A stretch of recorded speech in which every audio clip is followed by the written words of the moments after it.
చెట్లలో ఆత్మ ఉందా? ఉంటే ఎలా నిరూపించగలము?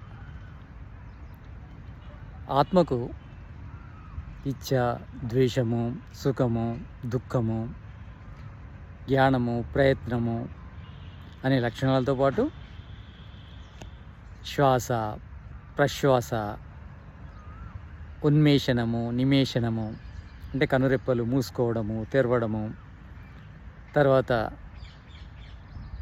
మననము అంటే ఆలోచించడము, గతి అంటే కదలిక అంటే స్వయం ప్రేరణతోని కదలిక, బయటి ప్రేరణ లేకుండా. ఆ తర్వాత ఇంద్రియ వికారము. మరి ఇవి ఆత్మ లక్షణాలు. ఇవి చెట్టులో ఏం కనిపిస్తున్నాయి? చెట్టులో ఆత్మ ఉందని మనం నమ్మాలంటే అంటే చెట్టులో జీవనం ఉంది. జీవనం అనే ఒక లక్షణం కూడా ఆత్మకుంది. జీవనం అంటే ఆహారాన్ని తీసుకోవడము, వృద్ధి నొందడము, తనలాంటి సంతానాన్ని తయారు చేయడము.